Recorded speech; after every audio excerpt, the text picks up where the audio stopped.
You're live on some platforms right now, so What's up? What's up, y'all? Okay, Waiting to go live on live on everything. Live on everything now. So Hey, gang, gang, gang, gang, Gang gang. Gang. Welcome to Founder Speaks, where we tell you the truth, the whole truth, and nothing but the truth. I am Reggie, one of the founders of Rich Oak Events. I am Collin, another founder of Rich Oak Events. And today we have our special guest, Prophet. And today we are talking about racism in the nonprofit sector. Mostly because some of y'all think you're safe because you work for a nonprofit that works in Black communities. But let's be honest, nonprofits exploit Black communities just as much as they quote unquote help Black communities, and we can talk about that a little further. But first, I'm gonna share our live stream to my personal page. Collin, do you want to give some background on racism in the nonprofit sector? Yeah, many nonprofits work directly in communities of color with around Black folks without necessarily working with Black folks or for Black folks. For example, Greenpeace has a big ass location in West Oakland, a predominantly and historically Black community. Yet when a nonprofit I used to work for, had a show there. The CEO of Greenpeace in the middle of West Oakland. It's just like, how do we get Black people to care about the polar bears? And Wait, can we talk about this first though? The show was an environmental equity summit.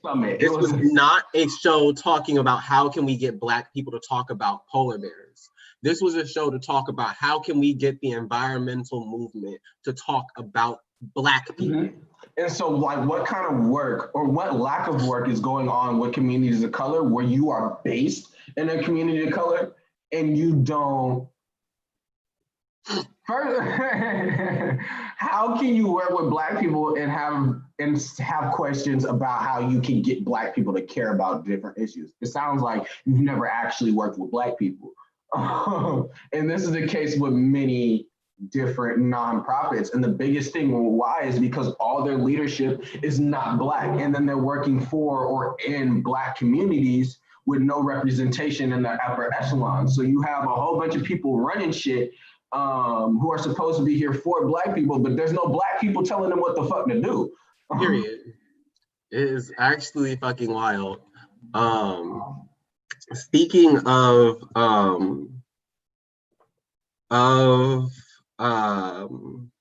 racism in the nonprofit sector and environmental racism and environmental movements, I want to talk specifically about my experiences, the most racist experience I have ever had working at a nonprofit. I'm about to say, because you also worked at Innovative, and that was pretty racist. Yeah, but that wasn't a nonprofit. And also, this was like more racist than Innovative. So I used to work for the California branch of Clean Water Action, one of the largest environmental nonprofits in the country. They're responsible for things like the Clean Water Act and like plastic straw bans and things like that. And they released a statement a few days ago on Thursday. And I'm just gonna read it and then tell you exactly why they have me fucked up. So they said, staying silent about the disproportionate harm that Black people face in the hands of the police is untenable. Over the last week, peaceful protests have faced violent attacks from local police and federal enforcement for simply demanding justice for the murders of George Floyd and Breonna Taylor. From Washington, D.C. to New York to Seattle to Los Angeles, police have used aggressive tactics to disperse crowds calling for accountability. And they have faced verbal assaults and threats of militarized violence from President Trump. Clean Water Action President and CEO Bob Wendelgas released the following response. Clean Water Action stands in solidarity with the activists and protesters affirming our shared humanity, demanding justice for George Floyd, Breonna Taylor, Ahmaud Arbery, and the thousands who have been harassed, injured, and killed due to aggressive policing. We join the calls to fight all forms of racism and oppression. Let's keep that in mind for later. We are committed to tearing down the structures that led to the killings of George Floyd, Breonna Taylor, and Ahmaud Arbery. We are also committed to listening to and partnering with communities and activists of color to end everyday indignities, disinvestment, and increased pollution that damage the health and well-being of our Black and Brown neighbors, yet they refuse to work in Black and Brown communities, and we will get to that later. The threats to attack protesters by militarizing law enforcement are appalling, blah, blah, blah, blah, blah. Virtue signaling. The endemic racism in our society undermines our ability to make the progress we need to protect our water and communities, and leaves communities of color more vulnerable to the impacts of climate change and environmental degradation. And that is the truest thing that they have said, the most transparent thing that they've said. What they fail to do, and what really pisses me off, is they fail to acknowledge their role in perpetuating environmental racism and everyday acts within the workplace that makes it hard to live, breathe, eat, and work as a Black person in America. Let me tell you about this workplace. I worked there as a office manager. And I came in there with canvassing experience. I was the office manager for the canvassing team. I came in there with canvas director experience, which is why they hired me, because a lot of my duties were functioning as an assistant director, like doing payroll, doing like half of the hiring process, conducting interviews, a whole bunch of shit. It was 2 years ago. I can't even remember all the things that they were making me do, way outside of the job description. Things that happened. I had to specifically ask several times for the manager of a different department to keep one of her employees well the fuck away from me, because not only was she incredibly racist, she was stealing things from my desk and was talking shit behind my back and saying that I stank, even though I did not. I'm not a stinky person. I just don't go to work or leave the house not looking, smelling, and acting my very best. Wait, question. Yes. Question. Yes. So you're telling me you're the only Black person in the office and somebody else was stealing? Right. Then, on top of that, they did door-to-door canvassing. And they did it in several cities, and one of the cities is Richmond, a predominantly Black and Latino city, except for the hills of Richmond, that is incredibly white. They have maps of all the areas that they canvass for good reason, so they can make copies and give them out to their canvassers. But if you look at the maps of the city of Richmond, they have certain areas highlighted in green, certain areas highlighted in yellow, certain areas highlighted in red. They redlined the city of Richmond in 2017.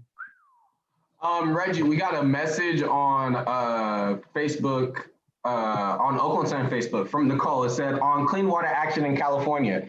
Because Nicole also worked at Clean Water Action. We tried to get questions related to police and police brutality on our political endorsement survey.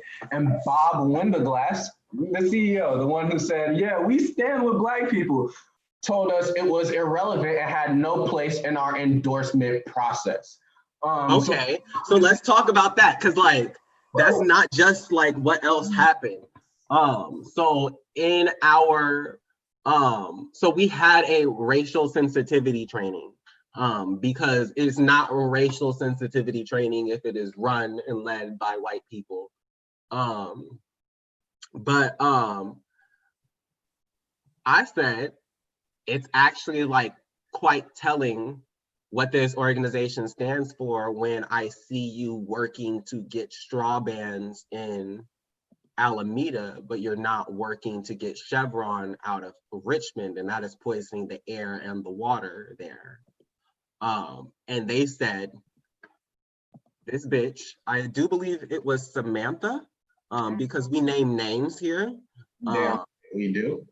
This entire podcast is a call out post. If you don't like it, argue with your mammy. But I think Samantha said, how do we know that the people in Richmond want us there? I don't know if you know this, but Richmond was one of the first major cities in the, Richmond, California was one of the first major cities to have a Green Party mayor. We have always cared about our air and our water and what that refinery is doing for us. Do you know why Chevron has a hole in Richmond? Because they pay for it. They pay for so many things. They have so many scholarships. They bribe the city. But it's things like this, facing little microaggressions every single day with coworkers asking me, oh, why do Black people do this? That was a common question. Why do Black people do this? Ooh, I'm starting, like, I have not worked around predominantly white staff since I was back at grassroots campaigns, but when you mention microaggressions, you know, niggas start triggering trauma and shit. You ain't lying. You sure ain't lying. Mm-hmm. But you know, that's just one example in one place that I have felt racism in like a nonprofit setting. Prophet, do you want to talk about grassroots campaigns? Yeah, let's get on grassroots. Ooh, where do I start, yo? And I'd like to apologize to you too for not really being able to process my experiences before I made the poor choice of encouraging y'all to work there. So let me just say that grassroots campaigns hired me at a time where I was coming out of or trying to come out of being homeless. I was in a very deep struggle. So it was the first of many different nonprofits that I was working at, you know, just to try to pull myself out of a hole that I eventually got out of. So, and working there, I'm thinking, okay, they're politically active. You know, it seems like, you know, like their values, their ethics would align pretty closely to mine. So this is perfect. I'm making money for Planned Parenthood and for ACLU. I'm fighting for gay rights. I'm trying to make sure that women have the right to choose whichever they want to do with their bodies. So there's no way that this could go poorly. There is absolutely no way that this could not be like a perfect job to get out the struggle. Whoo, boy. So I noticed, you know, while I'm there, you know, like it's a predominantly white space, predominantly queer space, and I like that it is full of many members of the LGBTQ community. But white queers are still racist. I know. As a Black queer, I'm going to say your queerness does not absolve you of your whiteness. Let me say it again. Your queerness does not absolve you of your whiteness. One last time for the people demonizing the protests in the back while benefiting off of the activism of the Stonewall riots. Your queerness does not absolve you from your whiteness. Wow. Take him to church. It's almost Sunday morning. But so as I was saying, I, you know, I saw that there were a couple of diverse faces. There was a Muslim American girl who I would eventually become kind of close to. A couple of Black folks sprinkled in. Uh, older Black gentleman, a younger Shout out to Black. Greg. Shout out to Yep, Greg. yep, yep. And Really Tim, love that guy. younger brother around our age. And the thing that killed me is that they never put us, like the people of color, in positions to succeed. We always had to go to the financial district in Frisco, or like the fanciest part of the Berkeley Hills, or like Marin County, or just everywhere but the place where we would see people that looked like us and would listen to us. Because everywhere else, if I'm in the financial district in Frisco, I become Ralph Ellison's Invisible Man. Like, that's the first time I found out that because of my voice, because of my nose, because of the nap in my hair, I might be 5'9" and light skinned, but when I'm in the financial district trying to raise money for nonprofits and for good causes, I turn into a 6'6", dark skinned, you know, angry nigga, What they or would just flat they would out invisible. specifically, So like, I don't even know if they were doing this on I know they were purposely giving certain people the best spots for sure. But when it came to Black people, they would mainly put us in neighborhoods where the folks who were we walking were down the not street welcome. only saw Black people when we were serving them coffee. So if we weren't in a coffee shop, they ain't got no business listening to us. And if they are talking to us, it's telling us what the fuck to do. And that's why they hated my Black ass. Because I got out there and was raising hella money. I was like, fuck y'all. You're going to set me up to fail. I'm going to succeed and get this money. That's why I stayed there for a month, got the skills I needed to be a good canvasser, and then dipped. Oh my God. As soon as I could, I dipped. Oh my God. But yeah, my experience, I think what happened with me is I went to grassroots right after, like right before, the day before Kev quit. And a couple months later, there was this incident that like really showed me who they were.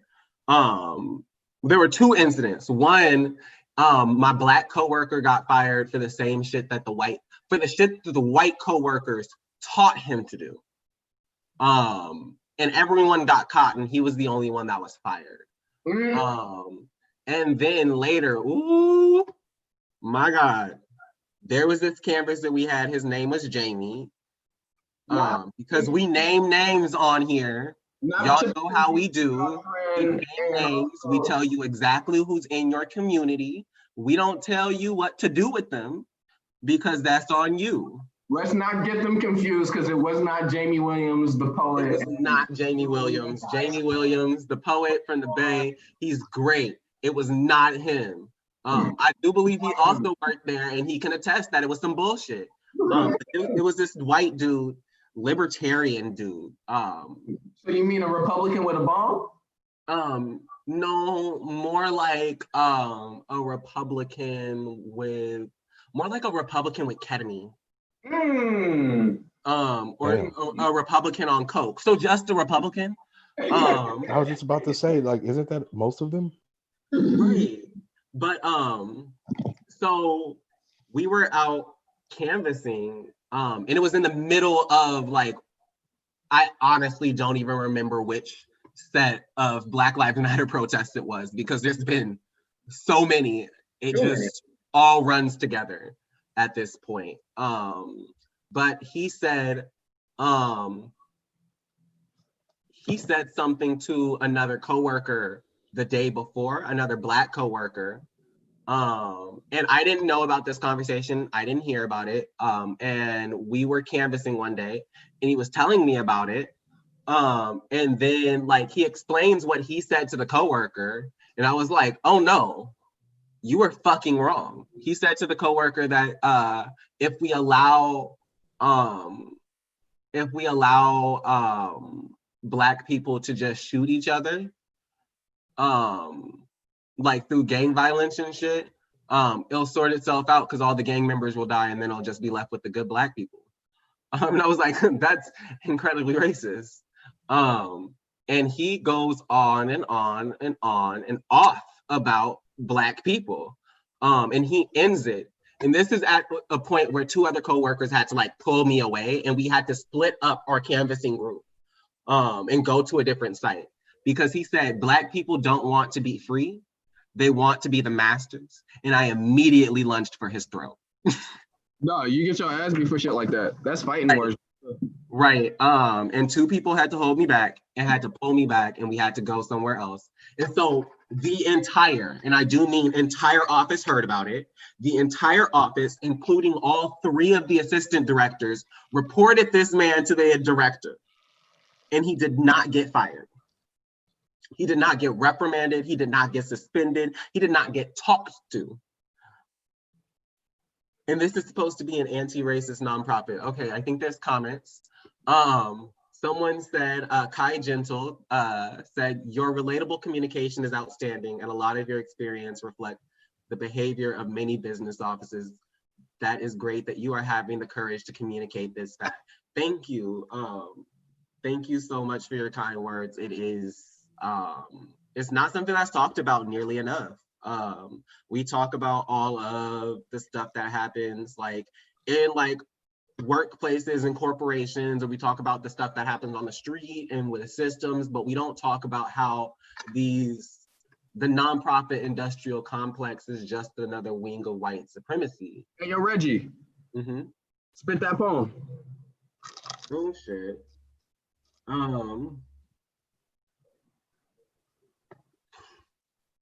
I swallow my Black for a check. Black folks always gotta be perfect. Be big smiles, but small hair. Gotta have a little bit of heat, but not enough to burn the hand that pays you. You see, we always call ourselves roses, but some days I wanna burn away all my petals and become just the thorns. Become a weapon sharpening my teeth against any white man that tries to test me, but to be Black is to swallow your voice for a motherfucking paycheck. It's to sell your humanity for rent money, cause yeah, that whole Jennifer from 2 offices over is low-key racist. But activism ain't gonna pay your bills. Can't even light a candle with the fire in your belly when they cut the lights off. Why tears be too salty to keep a nigga hydrated when they take the water too, so sometimes survival is within your oppression. Like I'm tired of white folks trying to touch my hair while I am taking phone calls at work. I'm tired of my rap music being called too loud, but they've been blasting Taylor Swift all day. But I am more tired of having to hop BART home, of having to skip lunch, of bargaining with a bus driver for an almost free ride, and of the way he pities me because he knows how tough it is to be Black in the workplace too. Sometimes silence is the only thing between me and a casket. Complacency, the only thing keeping me off these streets. Some days I want to turn in my Black power fist for a golden noose just to keep food on the table. Other days, I want to sit at my desk and scream at the top of my lungs, but I quiet my earthquake of a voice before a white woman can complain about the way it shook the room. And Dan calls me by the wrong name again. And I have to stop myself from reminding him exactly who the fuck I am, because I am someone's employee before I am myself. I am my own death before I am a revolution. Someone will rename my ghost and give it my position. And look how grateful they expect me to be now that I have left a legacy for them to exploit too. Like it is the nigga's job to bow at master's feet and give up all of ourselves only for them to return the scraps of our identities. Like I should be grateful that he gave me back anything at all. And I can't even say shit about it because it is a white man who signs my check. So it is a white man who decides how many nights I go to bed hungry this week. So yes, today I am fucking perfect. I don fresh flowers in my hair. Watch me shave down my edges to fit within a white man's palms without bleeding. He swallows my voice, then lines his pockets with my bones. That's the poem. I just wanna shout out a comment. Shout out Willie from Twitter. He asked, why do Black Lives Matter? And my answer is because I said so. My answer is ask Thomas Jefferson. Also, for a name like Willie, you think you try not being a dick. And I would ask, as a response to that question, if Black Lives didn't matter, why y'all lazy ass ancestors steal us from where the fuck we was big chilling to do all the work to build a whole ass country and empire? Because you couldn't. Because you couldn't. Show We weak ass and chin. said, we want that. Oh my goodness. But we're not going to roast the trolls too much because last time we spent 40 minutes doing that. And although that was cathartic, it was a waste of fucking time. Big facts. Shout out to Frank. No, If his name was really Frank, it might have been Fred. I don't know. It might have been Larry. But yeah, like he was British and talking way too tough to be from London. I think like when we talk about why like the nonprofit sector and it being so racist, we need to talk about why. And in order to talk about why, we need to explain the phenomenon of white savior syndrome.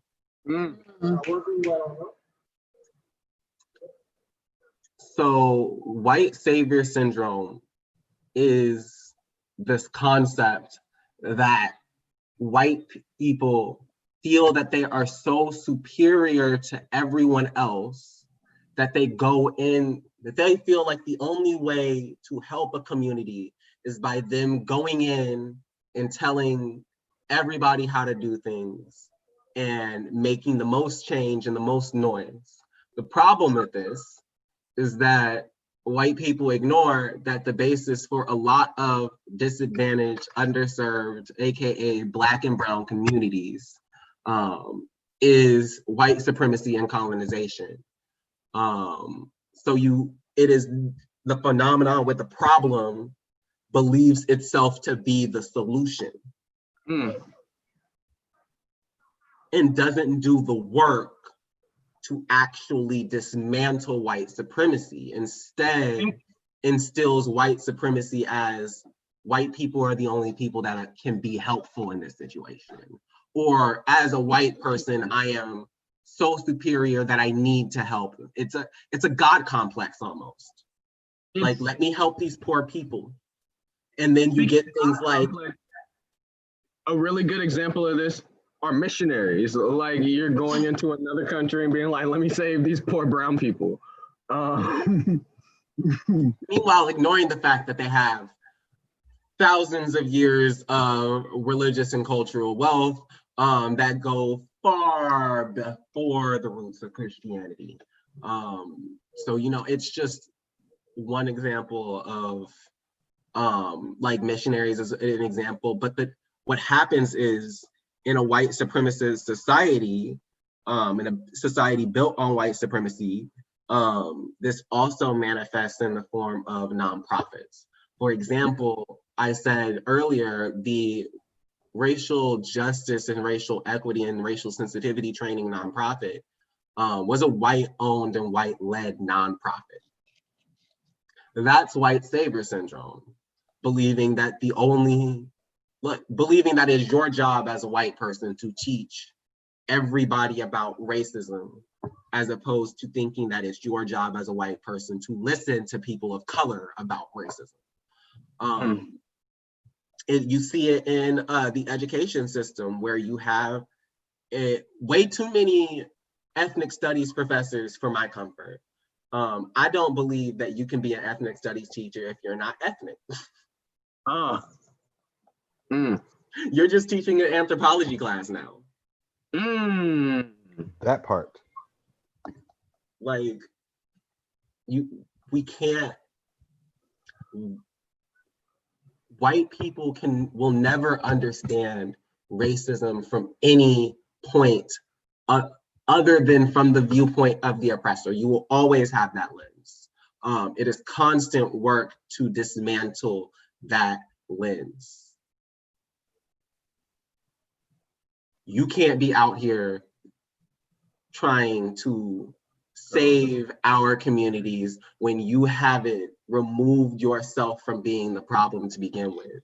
And that's why you have these nonprofits that are working in Black communities, but then interact with their Black employees in such gross ways, and interact with Black communities in such gross ways because they're so blind by their lens of being the oppressor. For example, I don't know, like even some of your faves within the poetry community. Currently, Poetry Foundation is getting flamed on Twitter. I'm gonna read some of the tweets about Poetry Foundation. It is at Yanyi _ You speak, not Poetry Foundation. Poetry Foundation, huh? This one is a Tiana. No, there's 2 set of tweets, bruh. Oh shit. So this is a thread establishing why it will stop, and we poets should stop publishing with Poetry Foundation effectively today, in solidarity with generations of poets who have been silenced or shut down by its editorial practices and its origins of wealth. Whether you are famous or have just begun to write, poetry makes its prestige on our intellectual labor and the often free and prior editorial work of fledgling and unfounded literary magazines.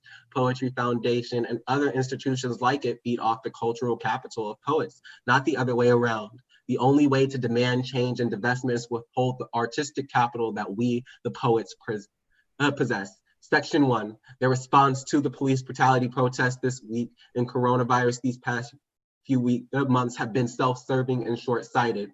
Go Gadget Ho, first of all, love the Twitter line. Had to speak out when Poetry tried to use her work for diversity points earlier this week. And they said, so I actually wasn't going to engage with this, but I feel like I have to say how fucked it is that you posted this poem now. 1, you haven't made any public statements about what's happening in the city. 2, you just followed me today, so this is not sincere. 3, I'm not your Black friend. So that is one, that was the quote that was, the tweet that was quoted. Poetry has not responded to Poetry Foundation has not responded to multiple responses from Black poets who have demanded more than just lip service, such as another Twitter user, Irea D. Matthews. Diversify the editorial board established a fund to help financially distressed poets privileged in marginalized communities. Step outside the king-making machine, distribute power without nepotism, and by all means stop practicing cultural essentialism. Continuing, another poet, Nate Marshall, said, things you could do in your lane of poetry right now would be to scrap the current August issue and publish a whole issue of Black writers, guest edited by a Black writer. You could hire a Black editor on the permanent staff. They also went on to say, you could make a commitment to reshaping your staff to reflect the demographics of Chicago. You could make a commitment to never work with CBPD for security plans. You could commit to an entire season of Black writers in public programming. So it goes on and on with people calling out, not even calling out, calling in Poetry Foundation to take active steps to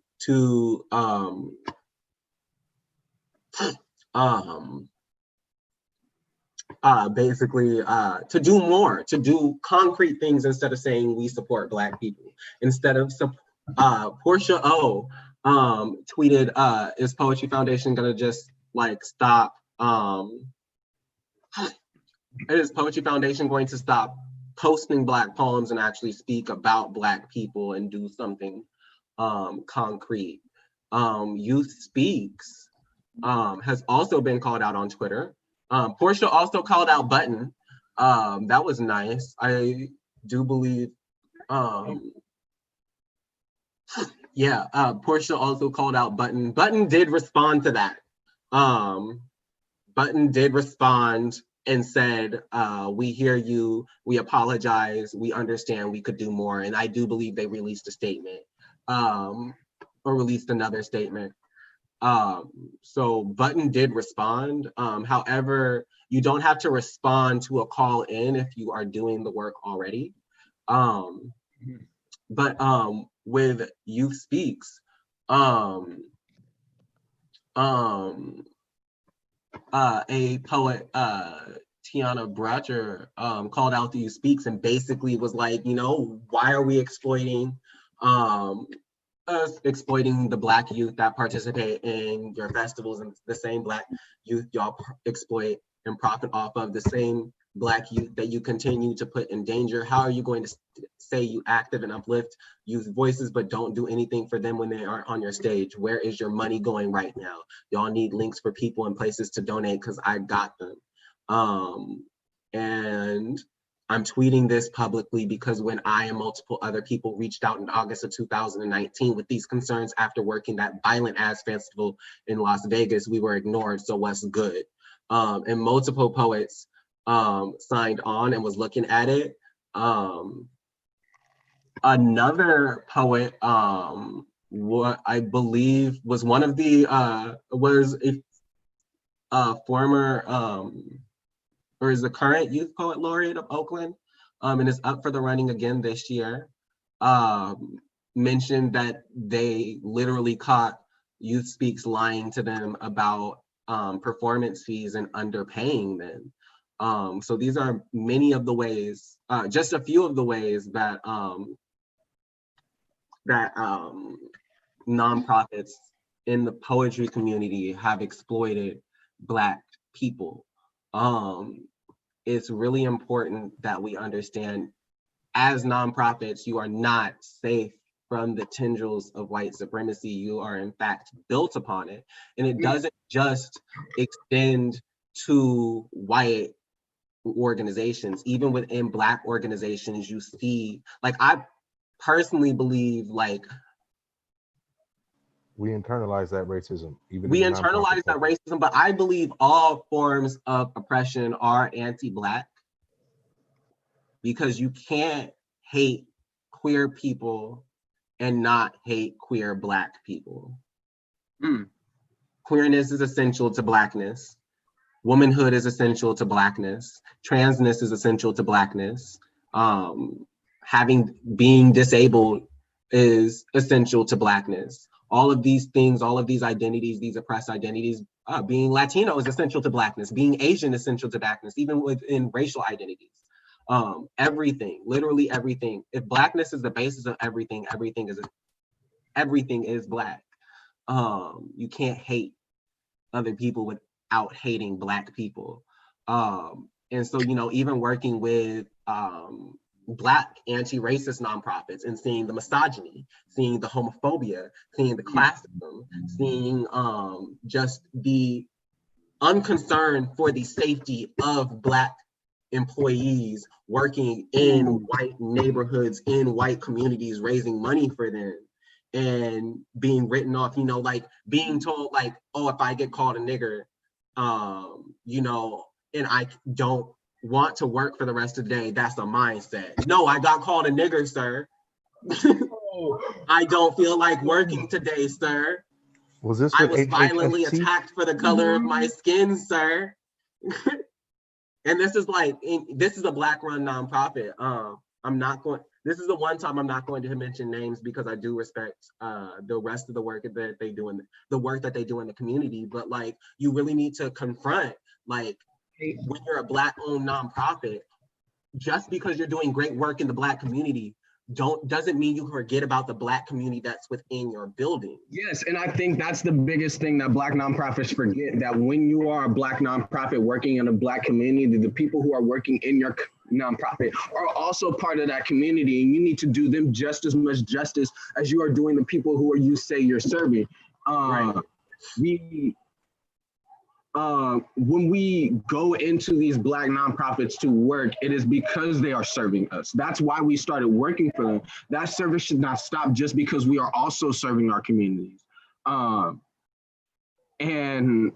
I think the pay structures in Black nonprofits should not resemble the discrepancies in the pay structures in white nonprofits. It's Like not just I've the seen pay some of them do. structures. Huh? The entirety of Black nonprofits still exist and operate under the nonprofit industrial complex, and You're that right about that. Yeah. white supremacists. Right. I mean, even think about like who's funding these nonprofits. The majority of large donors, the majority of grant foundations, the majority of funders are rich white people, which means even as a Black nonprofit, you're keeping the interests of rich white people in mind. And like, I even catch myself like, You're getting the running medicine Rich from the Oak and same like, place you're getting the poison. right. And like, I've thought about this as like, when as Rich Oak, as an organization, not gonna lie, a lot of our patrons, like there's a chunk of our patrons that are white, a sizable chunk. And sometimes I catch myself thinking like, especially on like Founder Speak, like how candid can I really be? And then I remind myself that is a white supremacist thought right there. That the comfort and feelings of white people that are giving me money are more important than the truth of my community. Mm. And like that is like the power of the nonprofit industrial complex. That while I am sitting here trying to dismantle white supremacy through conversation, I have to dismantle internalized white supremacy that this complex has instilled in me. Speaking of Patreon, we have a Patreon. You should definitely support if you want to see more conversations like these happen. We have a great lineup of conversations happening. Next week, we will be talking with local poet and activist Ashia Ajani about environmental racism and how the environmental movement has failed the Black community and what we can do to get it back on track. But if you want to see more conversations like this, as well as more events like open mics, poetry slams, visit our Patreon, patreon.com/Rich Oak Events. Right now, we're doing a patron drive. If we get 30 new patrons, we can start letting all performers into our shows for the free. We are halfway to our goal. We're sitting at 15 patrons. We just need another 15 more. So go up, donate, show us some love. It's really important that we support Black organizations that are doing this work in the community. It's not enough to say Black Lives Matter. It's time that we make Black Lives Matter. And part of it is making Black conversations matter and Black organizations matter. I want us not just think about Black organizations, but also supporting Black individuals. Period. Support us as individuals. Don't just support the work that we do as Rich Oak, but support Black individuals. My Cash App is $cornrow Collin. That's how you can support me individually. What about you, Reggie? My Cash App is $EDMREG, the number 4. Definitely support, show your love. Yeah, it's really not enough to support just Black organizations. We do have to support the Black individuals that are making these organizations run. If I can't pay my rent, I can't do this podcast, I can't run these shows, I can't host, I'm not doing all that. I'm worried about survival. So, if you are looking for ways to support Black community, this is how we do it. In a capitalistic society, this is how we do it. This is how we do it. Na na na na na na na na. Yeah, but like legitimately, if we're gonna continue living in a capitalistic society, it is time for white people to come out of pocket. It's time for white people to redistribute the wealth. The average white family makes $100,000 a year. The average Black family makes $10,000 a year. It is time for you to give it up. It's time. It's time It's time. If this government won't give us reparations, the least you can do is support Black businesses, support Black individuals, and support Black organizations. So hit up our Cash Apps and hit up our Patreon, patreon.com/Rich Oak Events. You can donate anywhere from $2 a month to $100 a month. All of it goes right back into running our shows, supporting local artists, and supporting the community that makes sure that this is running. So I have a couple of questions. Yes.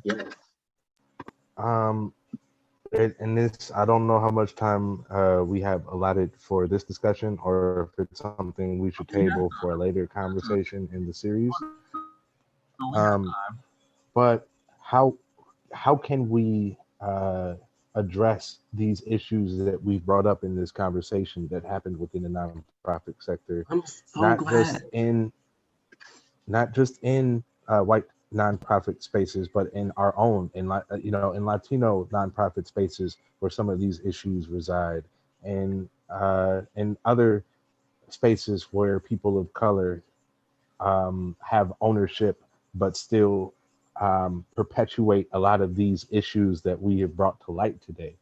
How can we change that? I got 3 steps.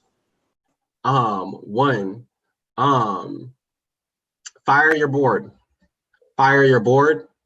Fire your board. Fire your board. That is an important step. Board of directors in the nonprofit sector are key. They are the ones that handle reports. They are the ones that handle finances. They are the ones that handle major decisions. I'm on the board of directors for a local nonprofit. When I say that the board is key in pushing or denying the liberation of Black people within nonprofit spaces, I'm telling you, it is very fucking key. So if there's a problem with if your workspace is hostile, if your nonprofit is hostile to Black people, your board is hostile to Black people as well. So that's first step. 2, fire your leadership. There's no reason why nonprofits especially because a lot of nonprofits work in majority Black and brown communities, there's no reason why all leadership should be white. And then the third thing and final thing is center all of your work on Black and brown communities. White people will not settle for anything less than what Black and brown people have, and they won't even settle for that. So the higher you elevate Black people, the more change white people will demand. If you kick Chevron out of Richmond, Hercules is gonna wonder why they have an oil storage tank there. They're going to be like, well, if poor ass Richmond, if raggedy ass, ghetto ass Richmond can do it, why are we up in these $1 million homes dealing with it? Mm-hmm. I think another thing that it really comes down to is listening. And this is like something that really comes up not just in like predominantly white nonprofits, but also in POC owned and run nonprofits as well. Listening to the people who are bringing up issues of anti-Blackness or issues of misogyny or homophobia or transphobia. Listen to these folks. There's a reason why they're saying, hey, I have a problem. To say fuck you is to say, hey, I love the work that you're doing and I want to continue being a part of it, but in order to do that, I want to feel safe and protected within this nonprofit. That said, they're here to make me feel safe, protected, and feel like I have everything that I need. And that's one of the biggest reasons why a lot of POC, especially queer POC, are pushed out of the nonprofit realm, because when they bring up these issues, they're just not listened to. They're called aggressive, they're fired, they feel the need to quit because no one's listening to them. And it's not out of, oh, we don't believe you. It's an ego thing, honestly. It's, we think you're shitting on me. And that's just not, the people are talking to you, they're not shitting on you. If people are telling you, if people didn't say, fuck you, I'm out. Right. The thing is, the shit I've dealt with in black and brown owned nonprofits, I could also get paid higher to deal with it from a white man. So like when I'm bringing it up to you, it's not a oh fuck you. It's just like if I ain't said look, I'm gonna deal with the same shit from this white man. Let me bounce. It's a hey, I'd rather be working for you. Make me still want to be here. Right. And I think like that's really important is that the nonprofit realm is something that's attractive to Black people. We don't want to work for these corporations that are degrading our communities. We are looking for organizations that are doing good in our communities. But in order to do good in our communities, you also have to do good by your employees. Mm-hmm. We are part of your community. You can't make the world a better place and make your workspace hostile to Black people. That's worse optics than Mr. Magoo and 3 blind mice and a dark ass shoe. And since you guys covered most of my suggestions on how to improve these issues that we brought to light, one thing I could say that kind of piggybacks on what both of you have already said is that similar to how when it comes to finances, every year or every couple of years, nonprofits get audited to make sure that what they say and what they do on paper matches. I think that there should also be like a ethical or like spiritual audit of nonprofit organizations to see if our actions and our words are in sync. You know, you can't say that you're for the liberation, but the way you treat your employees and the way that you execute your plans is indicative of the white supremacy that we're trying to fight against, indicative of all of the oppression that we're trying to fight against. So I think annual or biannual or like a monthly audit of like where we are as an organization, you know, like what is the company morale? How are we not living up to our mission? How are we not living up to individually and as an organization what we say we are and want to be? Because I think that would have prevented quite a few issues I've experienced in previous nonprofits that I have been a part of. I think something that also helps, and this is what would help with that idea and being able to track that is if your nonprofit does not have a way, does not have an HR department, some way to report some kind of grievance and file an official, it is on paper that I have reported this issue, you're slipping and you are seriously doing a disservice to everybody who works for you. Being this committee that you're talking about, Prophet, being able to look at how many reports have been filed by employees gives you a gauge of how well that nonprofit is going to treat their employees. That's also something that if you are applying to a nonprofit, you could be able to say, ask in a job interview when they ask you, do you have any questions for us? You can ask, how many reports have you had filed against y'all by employees? That way, people who are coming into the job know what the fuck to expect, and to get an idea of whether they want to continue the interview process.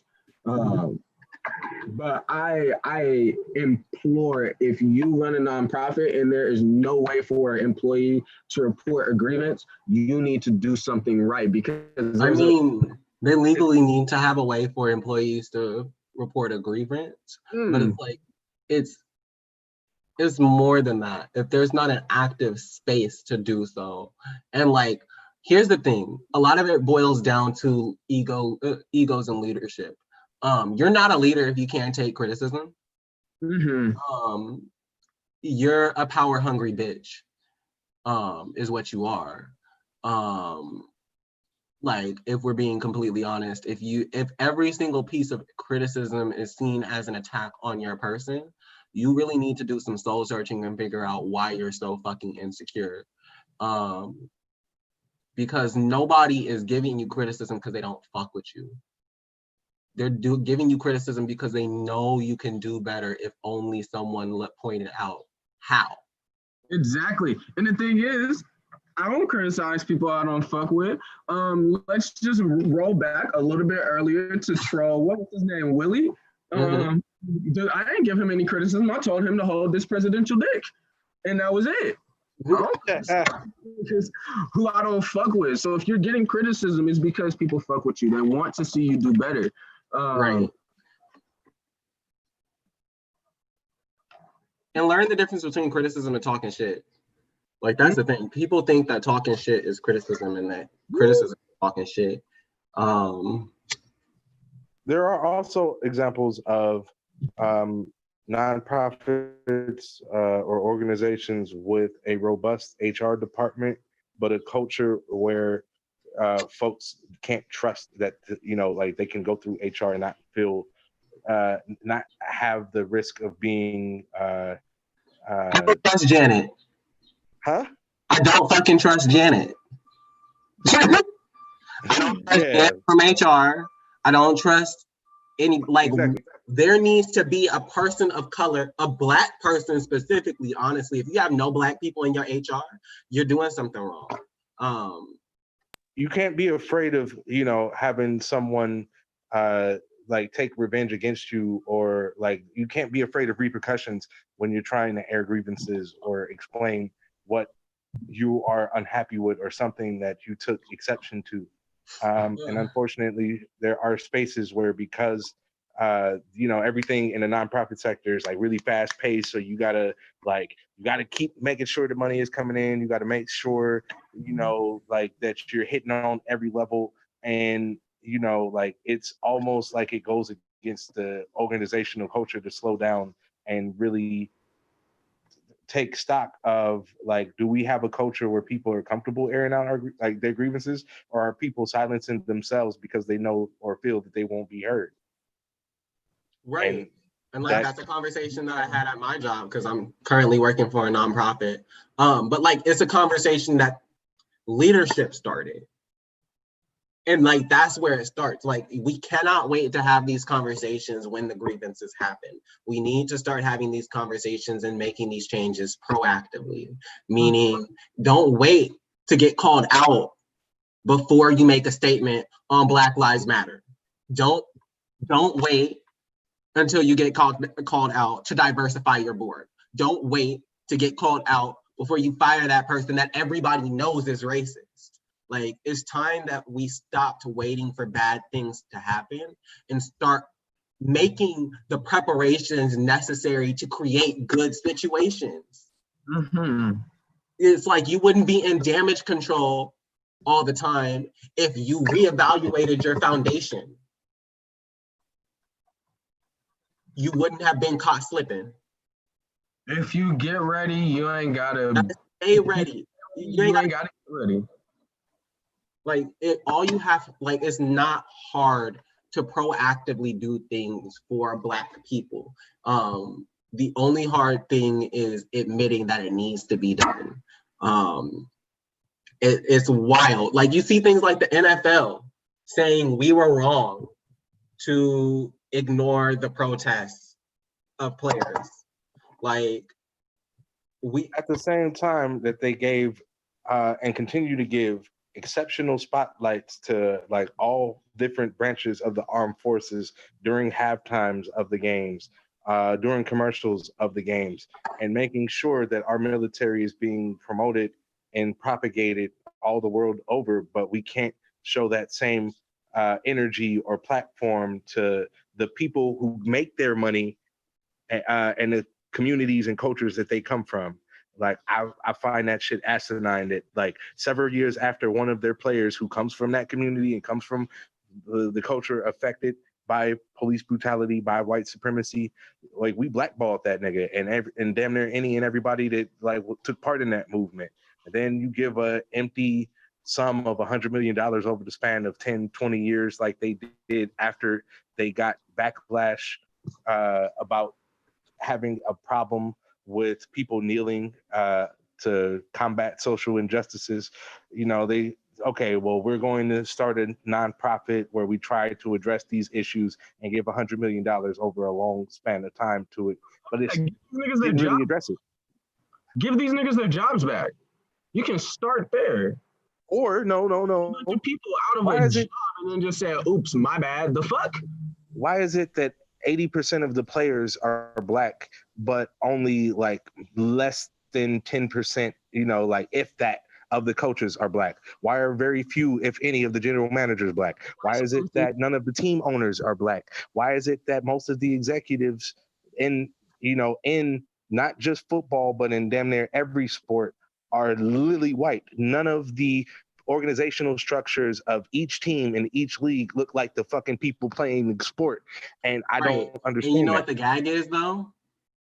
People will criticize the NFL for having that structure, but then have that exact same structure in their nonprofit. And the biggest reason why is because they when in football and in the nonprofit sector, they evaluate what brown bodies can do, but not what the brown mind can do. The same reason why you don't see a black executive in a white space nonprofit is the same reason why you don't see a black quarterback, because they're not seen as smart enough. They can do all the work. You can go out on the streets, you can go and play the game, you can go run, you can jump, but you can't think. That's what they're talking about. It helps if you're Russell Wilson and like the safest Negro on the planet as far as white America is concerned. But outside of that, nah, you can't be dark skinned. Nah, you can't have a Southern accent. Nah, you can't use slang too much. Nah, you can't be considered too urbane, or else like you're not going to be given the same amount of opportunities to fuck up as a Johnny Manziel or a Baker Mayfield or a. Oh, you know what the gag is? You know what the gag is? Because that reminds me of a situation with Clean Water Action. When I was on my way out, I roasted the fuck out of it. I was like, this is why I'm leaving. I prepared a 32-page report on why the fuck I'm leaving. And then on top of that, they begged me to stay because they had just fired the canvas director. So like basically I was the only person in administration in my department. And they were like, what can we give you to like have you stay? And I said, I want at the very least to be an assistant director, because that was what I was doing. They were like, I can't do that for you. And I was like, why? You don't have the experience. I had more canvas director experience than the canvas director that got fired. I should have pushed to be director. But they didn't see me as smart enough or with enough experience, even though they read my fucking resume. Like at that point, I had like 3 or 4 years of canvassing experience under my belt. Like it was not. That sounds very familiar. To run the risk of sounding like a segregationalist, are we as Black people, or like to rap for another side of my background, Indigenous peoples, are we as people of color, but specifically Black people, better off cultivating our own spaces, building our own shit, and saying, fuck trying to, demand change and demand acceptance and demand equality and equity in a system that was built to fuck us, just build our own shit and, be independent of anything that they got going on. Which in some ways, that's not segregationist. That's just not sleeping next to the lions. Facts. It's like you can I think there's this idea segregation is not the separation of our communities. It is the terrorism that comes along with it. It is that if I walk into a white community, I could be killed or I could be arrested. That's segregation. Segregation is not saying I'm going to step away from this white supremacist system and create something more beneficial for my community and not include the people that are oppressing my community. White people like to say that me doing good for my community and not including the oppressors is segregation, but won't call the terrorism of me stepping into a white neighborhood and getting the cops called on me as segregation, won't call redlining segregation, won't call segregation segregation. Oh, it was just a few water fountains, bitch. Like, it's legitimately irritating to like that the solutions that are necessary for our community, which is to be given the resources that are necessary in order to survive, to be given the land necessary in order to work off of, and to be left the fuck alone and not be engaged with, white terrorism. That they call that segregation. I think to have our own communities where we do not have to worry about racist white people. That is not segregation. That is necessary. And you know, the funny part is, the first time somebody told me, I think, you know, they said it in their eyes jokingly, but because they were white, I didn't take it as such. But they were like, "Oh, you should go back to Africa." I took high offense to that. But at age 30, that don't sound like a bad idea. Like, I'm just like, how you gonna tell me to go back to Africa when you paid for me to be here? You ain't got no receipt. How you gonna return me? Big facts. That part. Acting like this is motherfucking Costco. To answer Prophet's question, though, I think it is necessary to build our own spaces. But again, it cannot be from the framework of the white supremacist nonprofit industrial complex, because we do have a whole bunch of Black and brown owned and run nonprofits who are rolling just like these white motherfuckers, and it's almost like an instance of not all skin folk is kinfolk. Almost like. Yeah, so just really making sure that when you are building your own spaces, because that's what we're trying to do with Rich Oak, that we are not just keeping the community that we're serving in mind, but the communities that are within our organization are also being elevated with us. I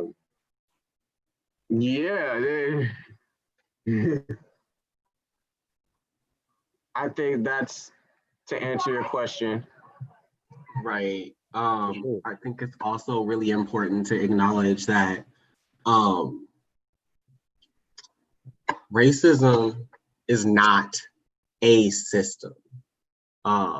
It's not systemic. It's not a system. It is the system on which everything else was built upon in this country. It's the backbone, that heart, and includes soul of this country. Yes, and that includes the nonprofit sector. Your legacy is racism. Where do you think the money from that started your nonprofit came from? Rich ass, racist ass, old ass white people giving you the medicine. It's so like, especially these larger foundations, like when we talk about the Poetry Foundation and like where their money comes from, when we talk about like when we really dig deep into like where the money comes from, like especially in the artist world, white people love funding the arts. They love it.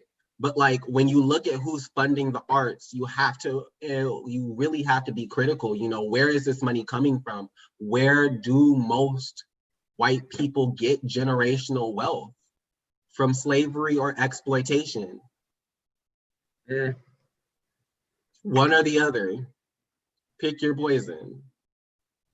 So like we really have to be critical if this is the basis of what our systems and what our organizations are founded upon. We have to be intentional about interrupting that. And that means, you know, not always doing what's white, but doing what's right. Like, it's not enough to just say Black Lives Matter if your board is all white, if your leadership is all white, if there is not a single Black director in your organization. You can't say Black Lives Matter. You can't. You haven't proved it. You haven't earned it. Earn your stripes. Right. You can't. It's like it's just empty words, and we can see right through you. And one of the things that bothered me when as someone born and bred in the Bay Area and who has been working with nonprofits since I was an early teenager, um, I I don't like the way that like the nonprofits get promoted, especially when they're white. Like for example, are you familiar with the movie Freedom Writers about the young white Yes. woman that goes to a like East LA or somewhere with a high Black and Latino population, teaches them English, gets them inspired to write, and they write journals that she eventually publishes, profits off of, and then creates a nonprofit foundation based on that book that she wrote using their poetry and talking about her experiences. Uh, Hilary Swank was in a movie about that when I was 17, and I remember seeing it, and back then thinking that, oh, that's, like, oh, that's kind of cool.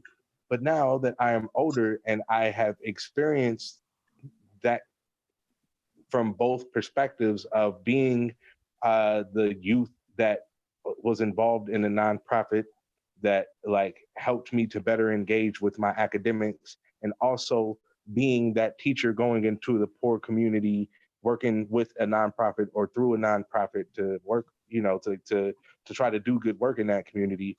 But what bothers me, and like we already talked about white savior syndrome, is that we always promote and propagate those examples of, like when some random white person goes into a community of color and tries to transform the space. But like, how many examples do we have the world over of people who come from these poor communities, who look like the people of these poor communities, that go back and give back? Like, I don't see too many movies or examples of when like Black and brown folk go back to our communities and do work. You know, I, maybe in the sports world, like ESPN, every now and then they'll, like do a video Coach clip about Carter. what athlete is doing what nonprofit work or charity work here or there. But like, um, I also want to see a change in the way that like we promote um, these spaces. I want to see a change in the way like we put our work, our blood, sweat, and tears out there, because like the media ain't really bringing much attention to our businesses or the things Hmm. that we have going on. So like, I'm how are gonna we make a going to disrupt challenge. that? I'm gonna make a challenge and a call to action. So for those of y'all looking on the internet, July 7th has been planned for a national boycott.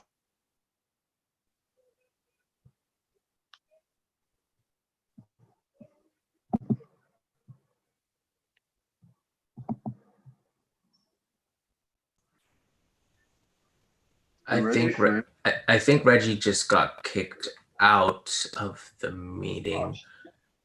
No, their name is still there. I think the internet connection might have warped, but I think I can kind of give a little bit of a synopsis on what they were talking about. I've heard the same things as a response to like the killings of Ahmaud Arbery and George Floyd, Sandra Bland, and like all of the hundreds of names that have been going on for so long.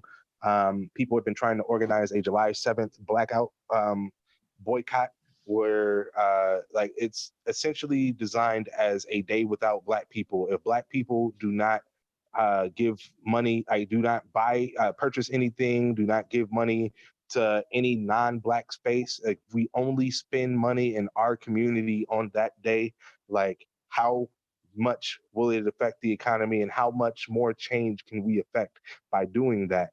And I'm for it, because on one side of my family, I have Black Panthers and activists and people who have struggled for civil rights for a while.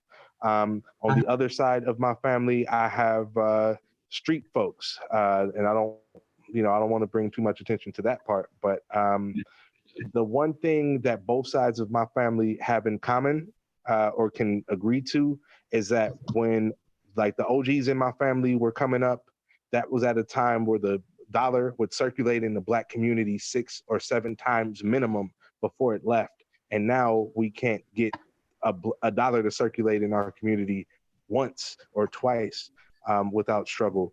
So I Right. think this blackout would be great. Right, but not just that.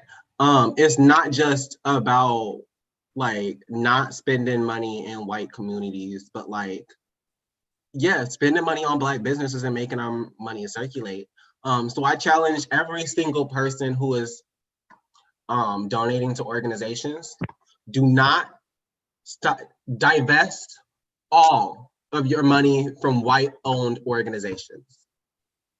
Divest all of your money from white-owned and led organizations. I can guarantee you that there are POC, Black, woman, queer-owned organizations that are doing very similar work that you can donate to. If you like, or individuals, it's not always an organization, it's sometimes individuals, you know. For example, y'all should like, there's plenty of organizations that you can support. Somebody shouted out the Okra Project. They're a great queer Black organization working with trans people, connecting them with food and homelessness resources. They're really great. There's also a myriad of other organizations that I can't even begin to think of right now.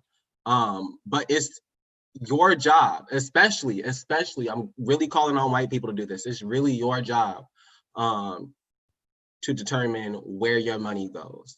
That's on you, that's your responsibility. So it's extremely important that we are intentional about how we're spending money and being intentional about spending money on and in the Black community. It's about damn time. Like we create every fucking thing, from culture to activism to like, it's actually ridiculous that there are white organizations that are getting paid by white people to teach entrepreneur. There's Black organizations doing that shit. There's Black individuals doing that shit. And they're not getting nearly as much money. And we're teaching our own shit. The shit that we created, the curriculum that we created, the theories and like concepts and philosophies that we created. So it's really important. I can challenge each and every one of you, divest from white organizations, spend your money on Black organizations and people that are doing work in Black and brown communities, and watch how quickly people shape up. Mm-hmm. Jackson said, hit him in the wallet. I mean, why not hit him in the wallet and hit him in the dick when you at it? Your activism doesn't need to be singular. You can boycott and punch a Nazi. In fact, I encourage you to do both. Yo, speaking of, can you boycott and defend Nazi practices? Who? So here's what I mean. As much as I love their product, I am a fat boy. I'm a dope fiend when it comes to sweets. So this company I'm about to reference, I've been a fan of their product since I was a small child, right? They came out with a statement recently, which was the most aggressive, like kick him in the dick for the sake of Black lives statement. I think you guys know where I'm going with Ben this. and Jerry's? Ben and Jerry's ice cream had by far the most specific, like, I'm going to cut white supremacy in the throat and we can do it together as a company of people. But at the same time, they are pro-Israel. At the same time, like, they like defend the terrorism that the Palestinians have been experiencing for decades by not acknowledging the treachery of the Israeli government and the Israeli military. So how can you be so vociferous against the problem, like as if you were trying to be part of the solution? But in one way, like in America, yes, like you made a very good statement about white supremacy and police brutality in the US, but you can't support white supremacy and police brutality abroad. Those two things don't go together. Like, I would like to see more. Like, if you make a statement on like being against police brutality, like niggas need to see receipts because it's easy to make statements. Exactly. You know, it's like Target, like saying we're against police brutality, but funding the police and actively working with the police in Minneapolis to put in more surveillance cameras on their facility to help cooperate with the police. So it's like, yes, you can say Black Lives Matter, but are you going to act like it? Are you going to make Black Lives Matter? And that's really where it stands with the nonprofit sector. That there is a lot of virtue signaling. There's a lot of Black Lives Matter. We care about Black people. And then when Black people are like, prove it, show up, what's good? They're like, so like, we said it. Where are all the trolls at? Y'all Twitter thugs been boring today. Right? I'm like, okay, Twitter. I'm not gonna get no interruptions. Like what? Liberty said you're right. Brazy is an activist doing big shit out in SAC. Has also a really dope rapper. So yep. Brazy, we see the work you're doing out in SAC. We support it. Yeah. In case like anyone couldn't tell, Free Palestine. And I'm not gonna lie. Being pro-Palestine doesn't necessarily make you anti-Israel. I'm anti-Zionism. I'm anti-terrorism. I'm anti-white supremacy. I'm anti-police brutality. I'm anti-people of color being oppressed. And unfortunately, like, there are Christians. That's what's happening. People who live in Israel. It's the government. It is not the religion. It's the government that is doing this. We can say that Israel's government is fucking over the Palestinians. That's just Benjamin Netanyahu is, if George Bush was president for 20 years, that's who that motherfucker is.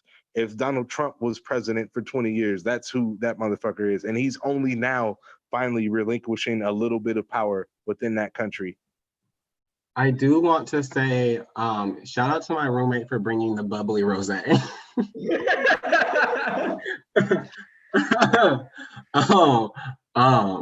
out here with the white boy wheat juice.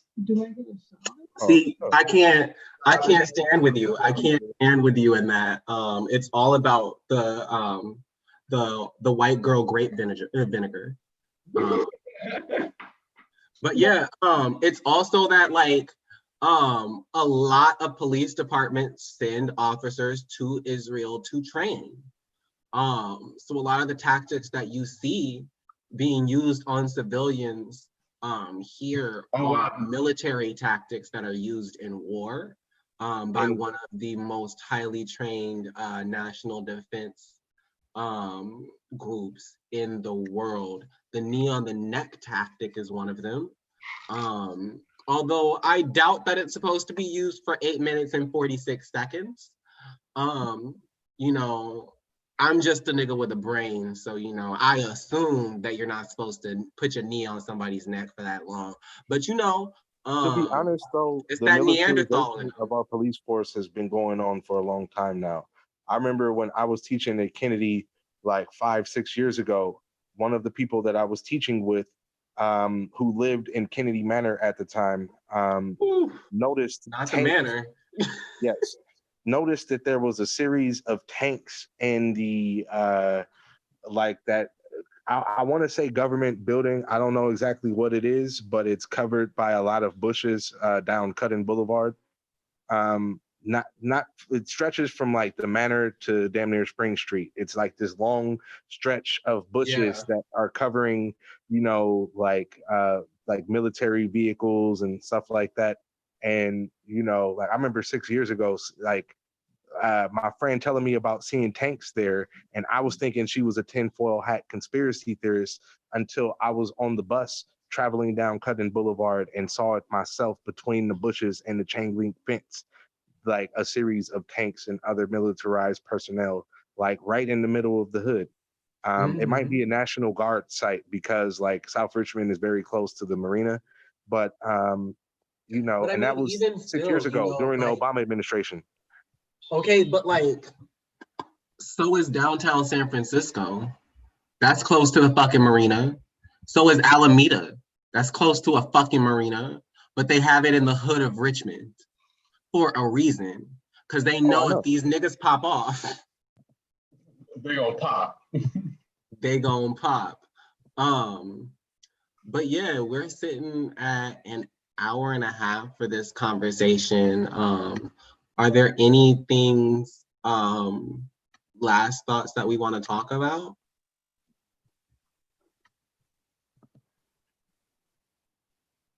I'll let y'all go first.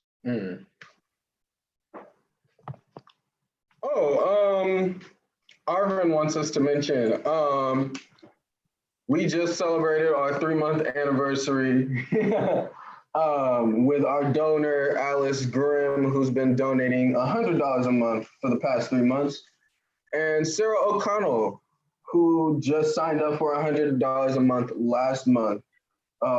Thank you so much for donating. Y'all are really helping keeping the Alan Bluford Center open. And if you want to see more anti-racist social justice spaces stay open in the Bay Area, donate to us at patreon.com/richoakevents.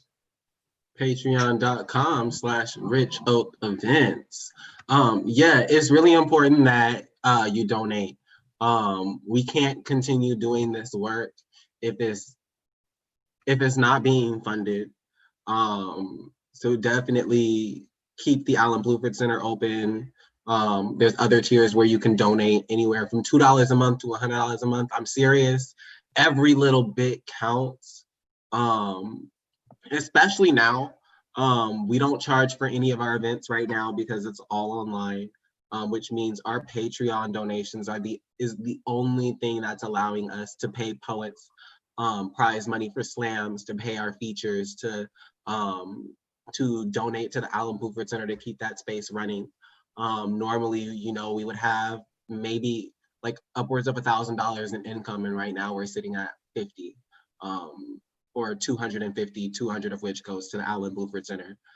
So please donate. It's not enough to just say Black Lives Matter. Pay Black lives so we matter. Pay Black voices, pay Black institutions. If you don't want to sign up for a monthly donation, you can always hit our Venmo or Cash App. Our Cash App is Rich Oak Events. Our Venmo is Rich Oak Slam. You can always hit us up that way. All of those donations go right back into running the show, making sure that we have the funds to pay our features, pay our artists, and further enrich our community. The more donations we get, the more we can grow, the more we can pay people, and the happier our community will be. Before we end, we do have an event tonight. We have our Alchemy open mic via Instagram Live at Rich Oak Alchemy. We'll be having our Zoom workshop at 7:15. Visit our Instagram page for more information, as well as an open mic via Instagram Live starting at what time? 8 o'clock, and that is 8:15. 8:15. Starting at 8:15, and that is all Pacific Standard Time, because West Coast is the best coast. I'm sorry, we have like more rights and we can smoke weed. I don't know what to tell you. Yeah, and still sign up. We have lots of space on our open mic. Who's hosting it? Yours truly. Nice. So it's going to be hosted by Prophet, the Hip Hop Prophet on Instagram. Thank y'all so much. In the meantime, y'all should definitely look out for our, what's the word I'm looking for? Queer Mountain is this Tuesday. I do believe that they are having a fundraising event for the Okra Project. It's a all black showcase. They're trying to raise $540 for the Okra Project. Definitely look out for them. Look them up on Facebook, Greetings from Queer Mountain. We will be supporting them as well in raising money for necessary Black-led and Black-run and Black-centric organizations like the Okra Project. What talks do we have coming up? Huh? What talks do we have coming up? What talks do we have coming up? Okay, our next talk is going to be with the legendary, legend in the making, because goddamn, the legendary poet, Ashia Ajani. We will. Legend is an understatement. Legend is really an understatement. Like, you cannot, like words don't begin to describe this magical human being. But we'll be talking with her about environmental racism, eco-fascism, and how the environmental movement has failed and continues to fail the Black community, despite us being some of the staunchest advocates for the environment. The week after that, it will be me talking with two of our other organizers, Tino and Chardonnay, on building safe spaces for people of color within queer communities. And then the week after that, 6/28, will be me, Prophet, Collin, and Chardonnay talking about colorism. So if you want to see more talks, if you have ideas of things you'd like to see a whole bunch of Black and Brown people talk about, definitely drop a comment, send us a message with your topic ideas. I can't promise you that we're going to take them. I'm not one of those white people that will be like, we take all suggestions. Some of them are ideas I don't feel like talking about and I'm not going to talk about. So we reserve the right to say no, but also we reserve the right to say yes. So give us your suggestions. We want to know what the community wants to talk about, as well as if you have an area of expertise and you are specifically a Black person. If you have an area of expertise and would like to talk about it, let us know. Shoot us a DM comment. We would love to talk with more Black, femme, woman, LGBTQ plus folks about the issues within our communities. It is really important that we uplift the leaders that are making real change within Black and Brown communities. That's all I have to say. Is there anything else we're missing? No, I think that's good. Linneman Toast Crunch, thank y'all so much for joining us on Founders Speak today. My name is Reggie. You can always Venmo me or Cash App me, preferably Cash App, $EDM REG4. It's been great talking with y'all and having community with y'all. Yeah, and It's been great. Collin. You can Cash App me at $cornrow Collin, cornrow CORNROWCOLLIN. Definitely support us. Shoot us a DM if you have any more suggestions. All of that good stuff. Mm-hmm. Oh, and stay tuned. We will be having a SoundCloud up within the next couple of weeks with the audio from previous episodes, and we will be updating that regularly, meaning it's not just a vodcast, it's a podcast. So yeah, and we have also shout out to White Guilt. A bunch of white people sent me money over the weekend, and I used that to buy podcast mics. So we'll have better audio quality. We are professional up in this bitch.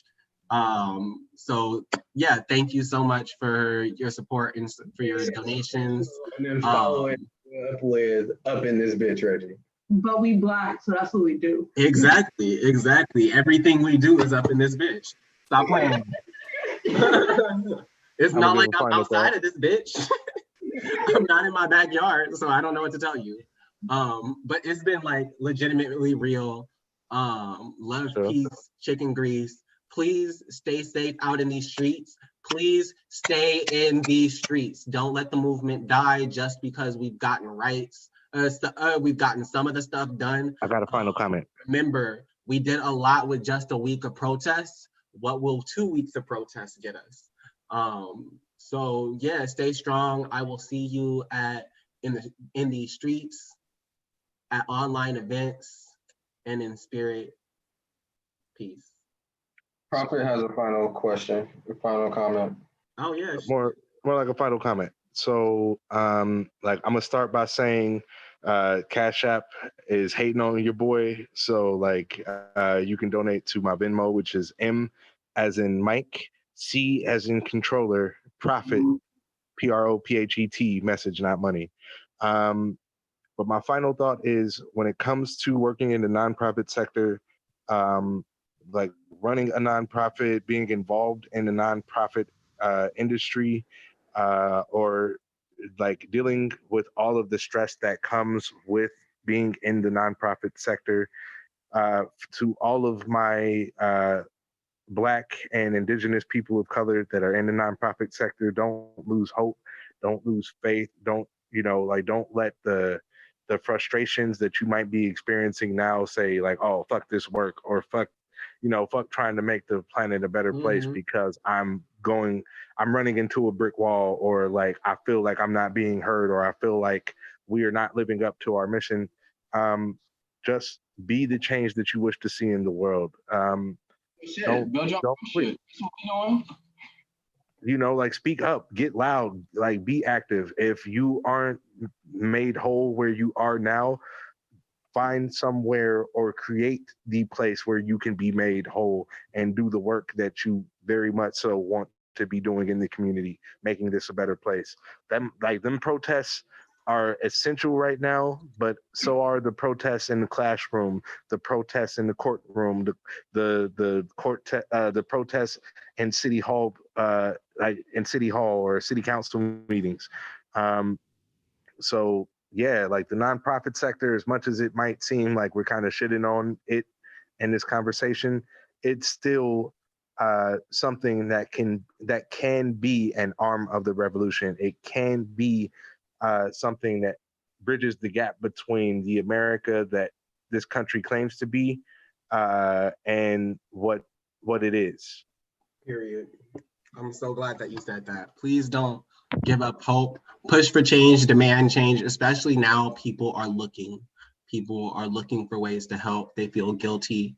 Now is the time. Now is the perfect time to demand change, demand action, because everybody, and I do mean everybody, is under a fucking microscope. So definitely keep pushing for the change, keep being the good fight. Thank you to all the nonprofit workers for being on the frontliner. Not all the nonprofit workers, all the Black people working in nonprofits. Shout out to you for being the frontline workers within our communities and the people that are holding these organizations accountable to our communities. We love you. We see you. We hope things change for the better. Word. Lit.